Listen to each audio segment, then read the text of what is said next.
Hieronymus Bosch, does he have anything to do with psychedelics? How I came across this correlation, I'm not sure, but for as long as I've known about Hieronymus Bosch, I've mentally tied him to psychedelics somehow. And I think long ago, in an art history class in school or something, I found this word that I've now forgotten, which means a bread like taste, found in things like mushrooms, and somehow that was tied to him. Look, I'm sorry. If you're here, you're likely curious about most things and want to learn too, right? So, what does he have to do with psychedelics? Well, it's his subject matter and the style that it's dressed up in. It tends to describe a surrealist and hallucinatory world in a style that is otherworldly, imaginative, and fantastical. And this was in a time even before the peak of what is known as the Dutch Golden Age. Hieronymus Bosch, sometimes Hieronymus, spelled with a J, was born sometime between 1450 and 1456 in the Dutch city of 's. Bosch is actually pronounced Bos, but for the sake of familiarity, I'm just going to keep pronouncing it Bosch. He was the second youngest of five to a paternal lineage of painters, and his grandfather, Jan van Aken, was a painter and had several sons who were also painters. And by the way, please feel free to correct my pronunciation. I welcome it. I'm just an American girl in a Google world. His father, Antonius van Aken, was the artistic advisor to the Brotherhood of Our Lady, a confraternity, which is basically a religious club, that Hieronymus would later join and creatively thrive in. And this group was all about the conservative religious promotion of art, particularly the Catholic love of the Virgin Mary. So this is what little Hieronymus grew up with: painting and Catholicism, and the expectation that he too would take up the paintbrush. Bosch would go on to create some of the most enigmatic and intriguing artwork of his time. His paintings were like windows into a fantastical world filled with strange creatures and nightmarish scenes and intricate details that captivated the imagination. Bosch's subject matter was as peculiar as it was profound. His works often explored themes of sin and morality and the human condition. It centers a lot around religious symbolism and allegory, and it reveals a deeply introspective and thought-provoking perspective. For example, in the Paradise triptych of Garden of Earthly Delights, he explores the concept of temptation through the lens of these semi-innocent humans as they party on with their self-indulgent and shameless behaviors that ultimately lead them to the hell panel. In this way, he takes a look at the darker side of human nature in relation to sin. He drew inspiration from various sources, including religious texts and folklore, and his own inner visions, giving rise to a unique and highly symbolic visual language. And with him, it's not just Mary and the angels that he would paint. Plenty of his work has this very eerie Alice in Wonderland nightmare kind of vibe. In Bosch's paintings, the boundaries between heaven and hell, the earthly and the divine, they're blurred. These realms often intermingle.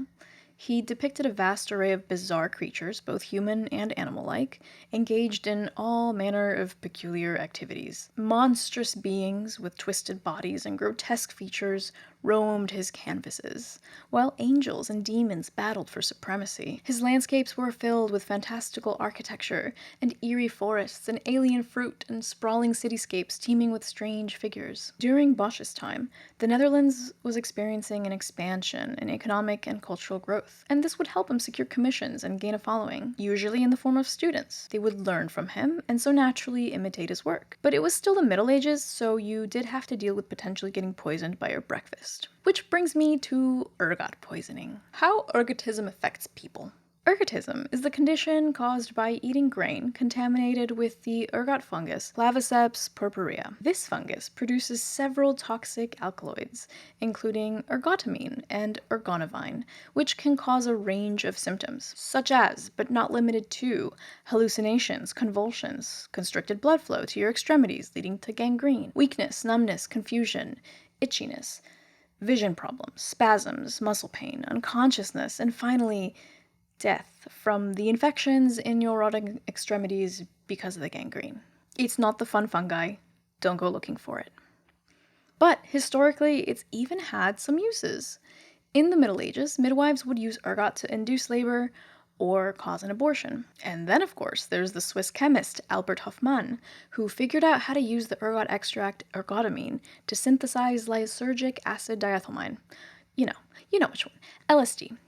And LSD, of course, is responsible for causing psychedelic effects in a person, like out there heightened physical perception and thoughts and emotions and sensory hallucinations. You know, tripping. Ergotism is seriously dangerous, though.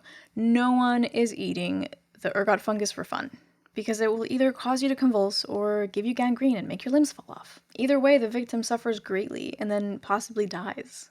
So I'm sure I don't have to explain again that ergot is not LSD. The ergot fungus likes to grow on rye and other wild and domesticated grasses, and on particularly rainy winters, followed by still rainy springs, ergot would really take off just in time for that summer's harvest. Ergotism epidemics dotted the Middle Ages in Europe and beyond, and there have been records of ergot poisoning affecting whole families and even whole villages. They called ergotism the holy fire, or St. Anthony's fire, because those who suffered would feel intense burning pain, and because if you got it, it was thought you probably did a naughty thing and God was punishing you. Ironically, perhaps, St. Anthony is the patron saint of lost things. Lost things like fingers and legs. It's not funny. It's a little funny. It's not funny. And one of the many unfortunate things about this whole problem was that no one knew what caused it. So if you did survive ergot poisoning, you were likely to unknowingly get it again because you might go home and your flour at home was still contaminated with ergot. So was Bosch really poisoned by ergot though? There is no actual solid evidence for the claim that Bosch was hallucinating due to ergot poisoning, and LSD hadn't been synthesized yet, and there's no evidence he was even experimenting with any of the fun mushrooms. No letters or diaries from Bosch himself exist or are known to exist, but his work does scream trippy fever dream, doesn't it? And the speculation surrounding his potential exposure to ergotism is only based on historical context and the frequency of the condition in his area in his lifetime. So, he was near it, but was he... No, I don't know. Ergotism outbreaks were known to occur in Europe during the late Middle Ages and Renaissance era. We have no record of Bosch's thoughts and feelings and his personally prescribed meanings for the wild things in his art, unfortunately. And he would rarely even sign his work, which has made it difficult to attribute which works are his. We do at least, though, have public records. We know that a fire raged through his town when he was young, and he was most likely present during all of this. All this chaos was probably traumatizing to him and stayed with him on some level. Maybe it's no coincidence that we see large fires going on in the background of several of his paintings, like The Temptation of St. Anthony and the Hell panel from the Garden of Earthly Delights. And speaking of The Temptation of St. Anthony, there are details in this triptych that allude to the chemist and pharmacists of the day. Back then, hospitals were run by the church, and there were even ergot-specific care centers ran by a monastic order. There, the monks would treat their patients with both natural and synthesized remedies to ease their pains. Remedies like mandrake root and distilled elixirs of who knows what. These distillations took place using glass equipment not too unlike the chemistry equipment of today. And it's things like the mandrake root and the flasks that seem to appear in Bosch's Temptation of St. Anthony, but dressed up in his style, of course. Many of his works have a restless and frenzied feeling to them, with so many things happening all at once, as if he's having a psychedelic experience. There are chimeras and other fantastical creatures roaming about. Interactions among figures play out in these wonderfully absurd ways. Lots of butt stuff.